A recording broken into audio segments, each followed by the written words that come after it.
embark on the Great Canadian Farm Tour, it is important to acknowledge that we are on the traditional lands of Indigenous peoples.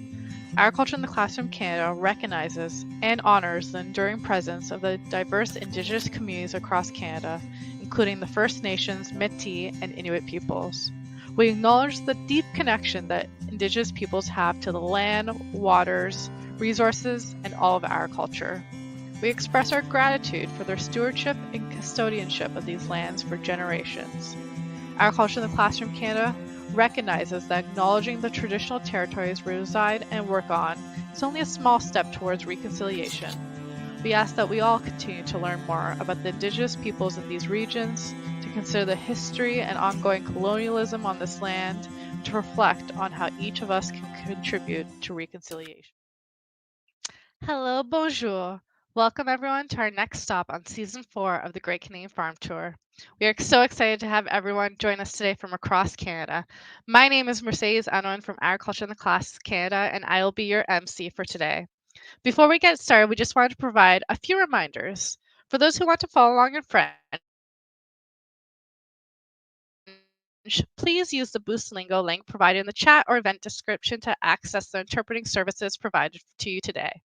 We ask that everyone is mindful this is an educational event, so inappropriate conduct happening in the chat, such as spamming and improper comments, will not be tolerated. Throughout the tour, we welcome you to post your questions in the chat to get them answered. We'll answer as many questions as possible. The mystery word for your student activity books will appear at the end of this episode, so please stick around.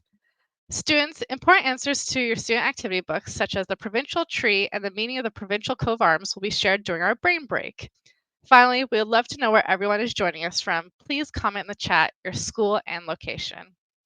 Now, we would like to welcome our next tour host of the Great Canadian Farm Tour, Alicia King from 6 Maple Farms in Nova Scotia. Hi, Alicia. Hi, everybody. I don't know where to put my camera. How is everybody today? Very exciting to be here. We're so excited to have you with us today, Alicia. Before I hand the controls over to you, I was wondering if you could tell us a little bit more about yourself. Well, my name is Alicia. We farm on our family farm here in Antigonish, Nova Scotia. So right now on our farm is myself, my husband, and our 4 children. 4 children are actually, some of them have flown out of our nest, but they do still come back most times for supper, so that's really important. But we do farm here as a family farm, and this is actually the farm that I grew up on. So that's pretty special for me to be able to raise my kids where I grew up. So our farm, what we'll see today, just a quick snapshot. We have beef cows, we have sheep, we have chickens, and laying hens as well. So we'll factor our tour on kind of all of those aspects. Alicia, it's wonderful to get to hear more about your background and experiences and your farm. Before we get started, are there any schools you'd like to do a shout out to? Well, there sure is. I actually just seen one of my teacher friends pop up on the screen from George Vanier Elementary. That's Madame Savoy and her class in the Robbins classroom. And any of my Antigonish local people at the Antigonish Education Center or the St. Andrew Junior School, I want to say hello to you all as well. Okay. Thank you. I will now take a quick leave and hand over the controls to you, Alicia, so that we can get started on this amazing tour of your farm. And then I'll come back periodically to share some of the questions being asked by students from across Canada. Awesome. I look forward to the questions, so please ask away. So right now I am standing in the barn that houses our sheep. Now I have to remember how to do the flip, so because I want you guys to be able to see what I see when I look through. So when I come down this barn right here, we get to see here's some sheep. I don't know if they're going to make any noise for you or not. They probably won't because they're quite content. I don't know if anybody on here has to have a nap in the afternoon, but these guys sure love an afternoon nap. I don't know if you guys can remember seeing little lambs in the spring of the year. These guys were all born in April, so they've grown big and strong. For anybody wondering why they're different colors. This one here, her mom had a black face and was called a Suffolk, and her dad had a white face and was called a North Country Cheviot. So if we walk this way a little further, that sheep right in the back, that one there is a Suffolk. So that's the one that you guys probably are most familiar with, because that's what a traditional sheep looks like. So I'm going to disrupt their sleep a little bit, because uh-oh, somebody is pooping. That's an everyday occurrence on the farm. There's always poop. So if you guys can see out, oh yes. We have a great question coming in from Kendra. How many sheep do you have? So in this barn right now, we'll look up the barn. In this barn, there is about, excuse me, about 40 lambs that are in this barn. We've already sold some of them, and all the moms are out in a pasture. So we'll get to see those. But there's about 55 moms in our flock, because that's what a group of sheep is called. And every spring, we have approximately just shy of 100 lambs born every year on our farm. So if you see out this back door, there's a couple of cows out there. They're all enjoying an extremely beautiful fall day. In Nova Scotia today, it's almost 20 degrees. That's not normal for Nova Scotia, but we will take it. And the cows, as you can see, are quite happy to just stroll in the sunshine. As we walk back up the barn, I'll let you guys just check these sheep out one more time.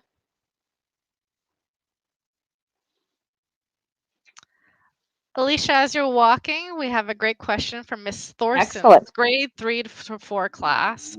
What do you do with a sheep, and do you shear them or do something with their wool?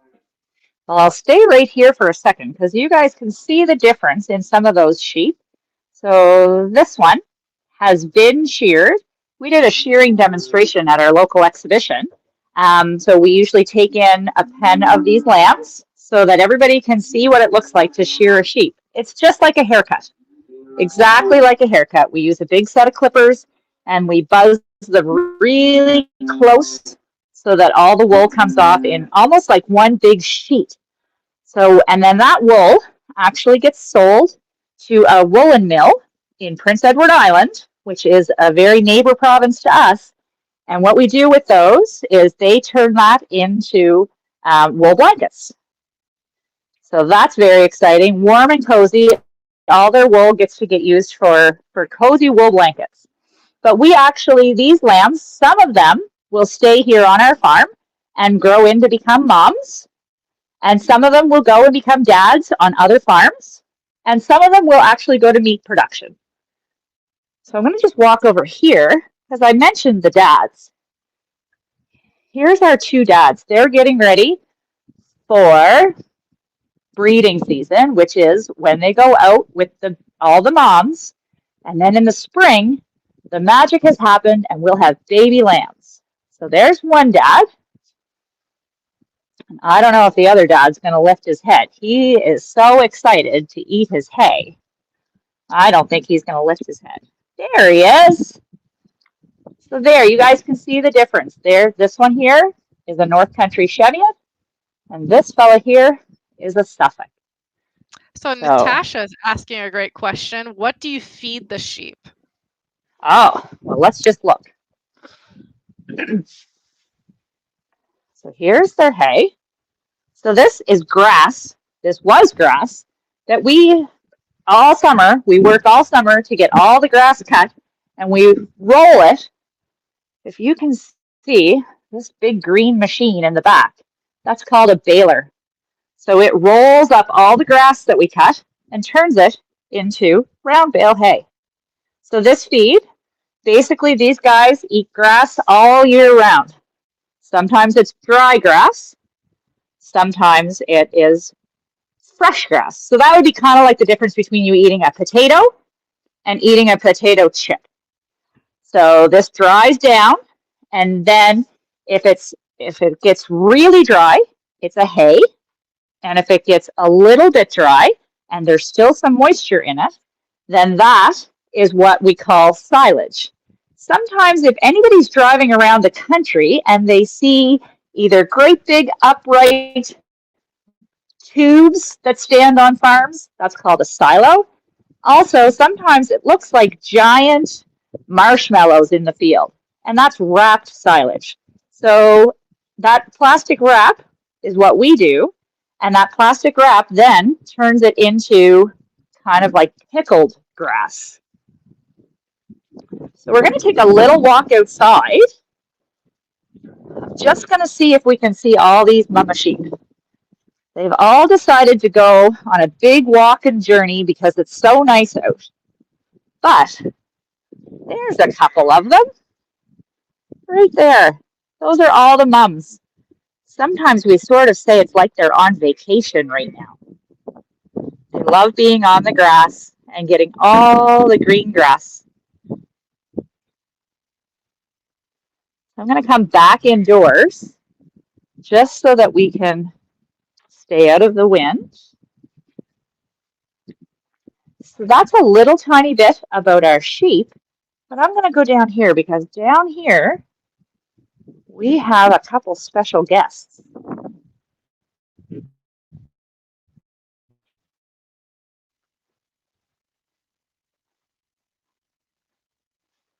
All right, Miss Maddie Moo. This is Maddie. Maddie is going to be somebody's calf, my daughter, and she's going to take her to 4-H next year. I don't know if anybody is familiar with that, but it's a program that the kids get to show animals, build Lego projects, cake decorating. There's lots and lots of options, but one of the things that our kids do is they like to show their cows and take them to a fair. So this is one of them, and her name is Maddie. There's a couple others in here too, but they're probably being a little bit secretive. I see you, Maddie, poking up over the bale.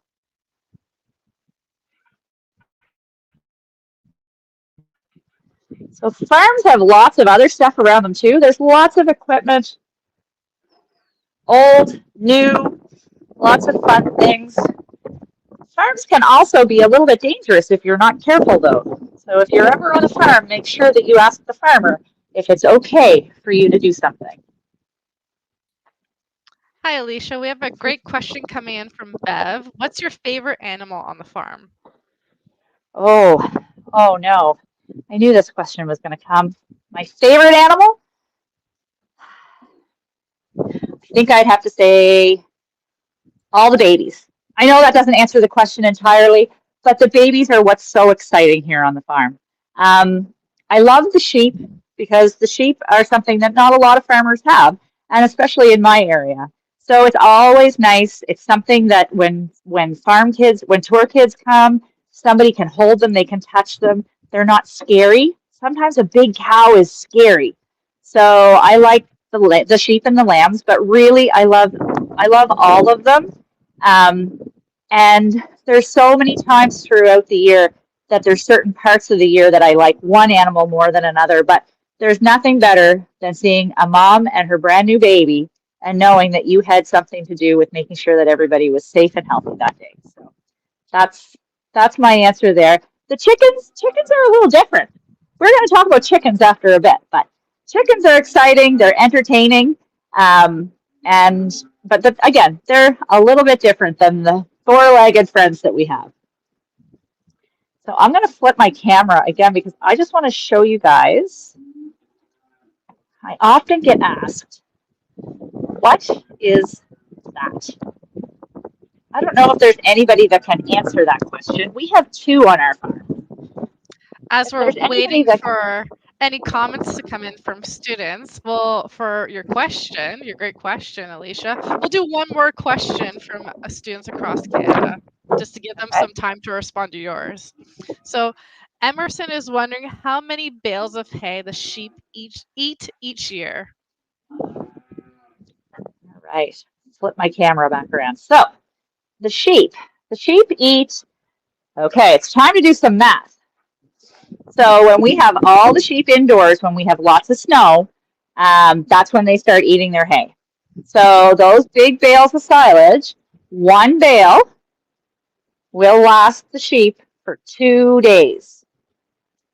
And we start feeding them probably in around, I would say about the about the middle of October. So let's say November, December, January, February, March, April, May.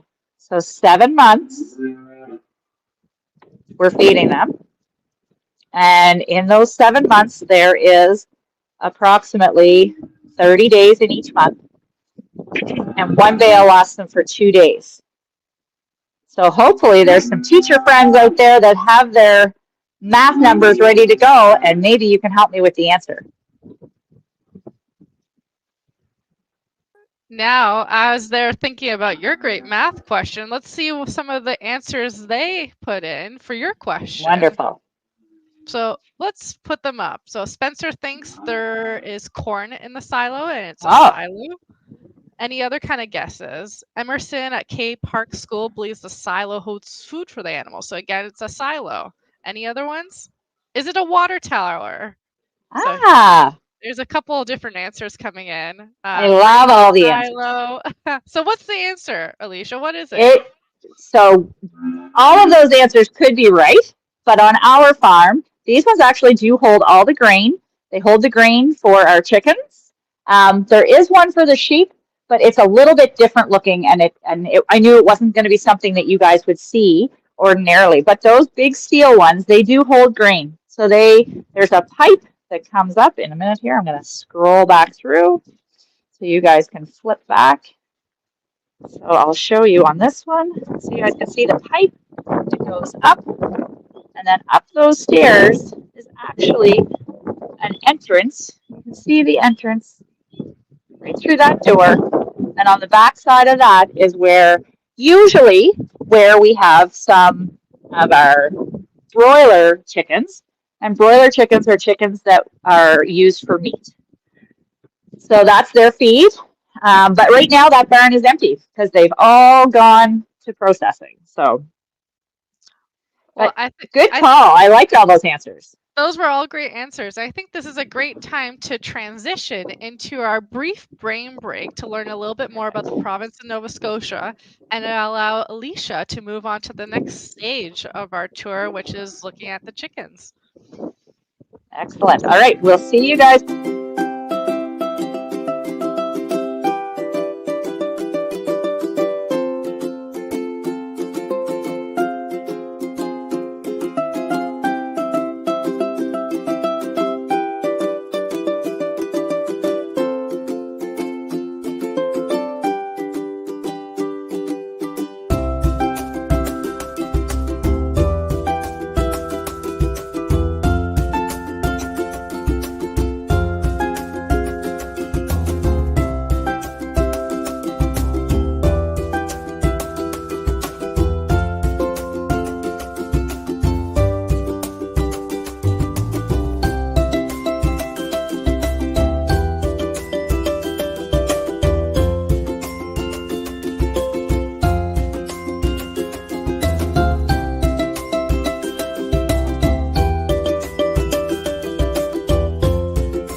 And we are back with Alicia, who's now sharing more with us about her farm operation. So I'm going to hand it over to you, Alicia.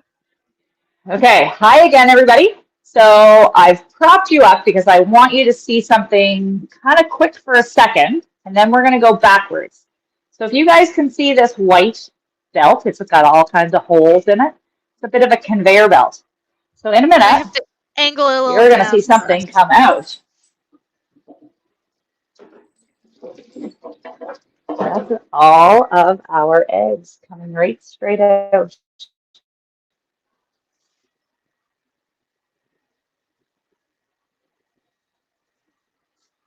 So I wanted you guys to see that because I had to set up my camera in a way that you guys could see it.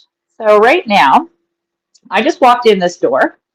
This door here, it acts as the first barrier into the barn. So I have to take off my shoes out on this side, and then I come in here and I put on Croc shoes.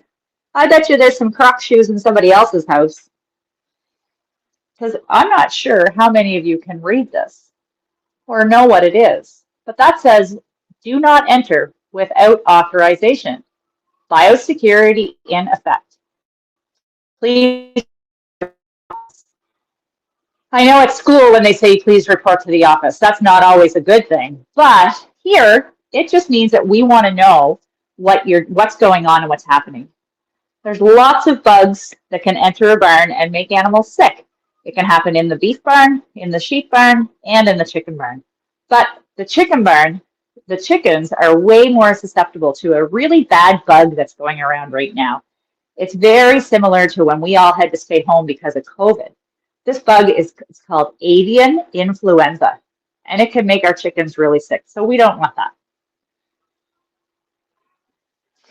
So before I would enter the barn, I would put on special barn overalls, special barn boots, and leave my Crocs on the other side of the red line. All for safety.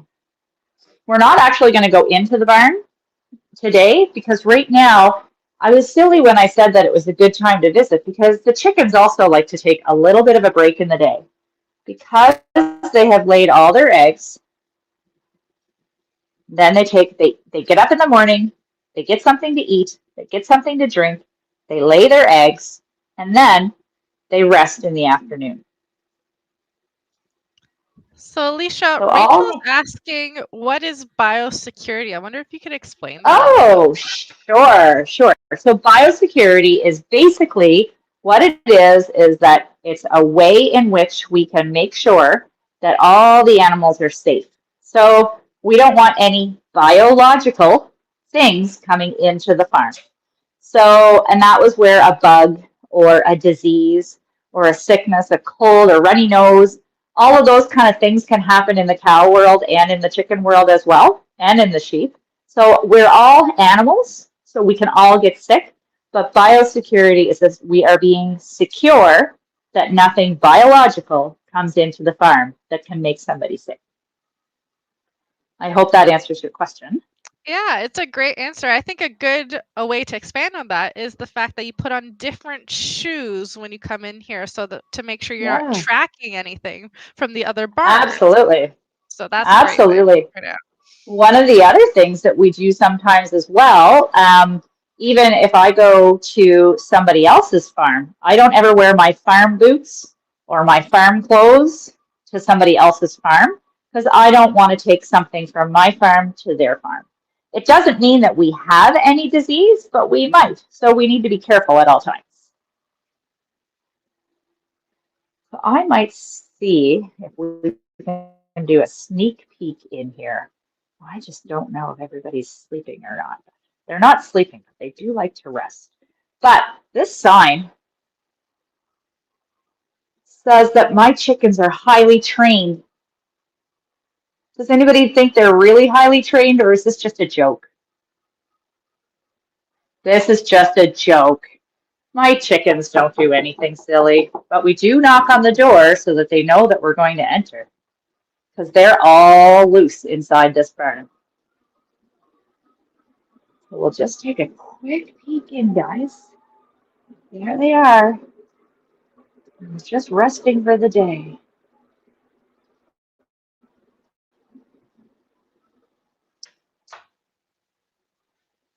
So once we gather all of our eggs, I'm going to ask a question before I start. I wonder if anybody can tell me how many eggs does a chicken lay in one day? You guys think about that one, and I'll show you how we gather the eggs. As we're waiting for those answers and you're getting ready to show us, I just want to acknowledge that there was a couple of answers in for your bail question where different students Oh, calculated good. that was 105 bales. Now, I trust their math better than my own because they're very There you smart. go. So. I think that's wonderful, you guys. It goes to show that we use math all the time. Sometimes at our house, we call it school math. Sometimes we call it farm math. But math is math. So even if you don't really like it, there's lots of times that you need to use it. So sometimes it's just learning how to make it more fun. So these eggs here, everybody can see the egg. And there's one end that's round and one end is pointy. So we always gather the eggs with the pointy end down because that's where the air bubble is that's inside the egg. So we gather all, I gather a whole tray right now, but on this one tray is 30 eggs. So I don't know about everybody else, but that's a lot of eggs. So some of the guesses that we're getting, Alicia, for how many eggs they lay is 1, 2, 3, 4, 15, 50 total. What's the answer to this question? Whoever guessed one egg a day is right. One hen lays one egg a day. So we have just over 1,500 hens. So every day we gather 1,500 eggs. That's a Paige lot of wants to eggs. know, yeah, it is a lot. Paige wants to know how many brown eggs you get a day and where do you get the brown eggs from? Well, so somebody from a brown laying hen. And our white eggs come from a white laying hen. It's not about what we feed them. It's not about what kind of sunlight they have. It's not about what kind of barn they have. It's not about what kind of songs we sing to them. It all depends on the breed of the hen. So certain hens will lay brown eggs and certain hens will lay white eggs. But in our barn, we don't have a whole lot that will lay browns. We only gather about 32 to 34 brown eggs a day, and the rest of them are all white. So we don't have any preference to brown over white, but we're going to talk about this in a few minutes. But there's lots of numbers, as I said, on the farm, and some of the numbers are money numbers because as a farmer, this is our business. So we still have to make money. And one of the ways that we do that is by selling our eggs. And some of the eggs that we sell to a big grading station that go to the grocery store, some of the bigger grocery stores. And they needed extra white eggs. So we said that we would raise hens that laid white eggs for them. So we have a great question. So that is what one. Go ahead. I'll finish my question, then you can finish your thought, Alicia. The question is there a difference between white or brown eggs, whether it's nutritional difference? And just we're just waiting for a second. Aside from the shell color. Can you repeat yourself, Alicia? We just lost you for a second, just having some technical difficulties with your connection. Okay, so there is no difference between a white egg and a brown egg. Nutritionally, they are both the exact same. Sometimes people like a brown egg for a certain reason, just because, you know what, in their head, that makes the most sense to them. But as far as nutrition, there's no difference between the two types of eggs. Or, you know, there's lots of other colors of eggs too. Sometimes we don't see them all, but every egg on the inside is the same. It's only on the outside that they're different. So, Alicia, this tour went by really quickly, but I think we're going to make space for one more question from students across Canada to you, and then we'll just wrap up with final thoughts. I want to show them the eggs going through the grater, though, quickly. So we see the light under here, and we can pick out any cracks that we see, and then through they go, and they come out the other side, and we package them. Wonderful. And that's how they go to your house or to a bakery or a restaurant. That is really Yeah, cool. And we have a question from the polar bear and puffin room. Do any of your eggs become chicks? none of my eggs become chicks. All of those are on a different farm. A lot of farms do them individually so we can specialize in what it is that we do. Wow. Well, this has been a very educational tour. Alicia, are there any final words or last minute things you'd like to share with everyone? I think one of the things I want to say is thank you, a huge thank you to everybody. And you know what? If you get an opportunity to go see a farm, please do so. It's so exciting. I love being able to show people what it is that we do. Maybe you have a local farmers market you can go to. Maybe your grandma or your grandpa are farmers. I don't know who you are, but I would love to meet you. So if you're ever in Nova Scotia, try to remember me. If not, make sure you go see a local farm and just understand where all of our food comes from. Because in Canada, we grow some amazing things. Wow, wonderful. Thank you for your last words. I learned something amazing today, just learning so much from you, and I know everybody else did. Before we close off this episode, and thank you everyone for waiting patiently, I'm excited to share the mystery word for today is family. What a great word, mystery word for today. Family or familiale. Thank you again to Alicia for joining us on this episode of the Great Canadian Farm Tour. Our next stop will be on October 31st at 12 p.m. Eastern Time at a grain farm in Saskatchewan. So I look forward to celebrating Halloween with everyone. Goodbye for now. Bye. Thank you again, See Alicia. you.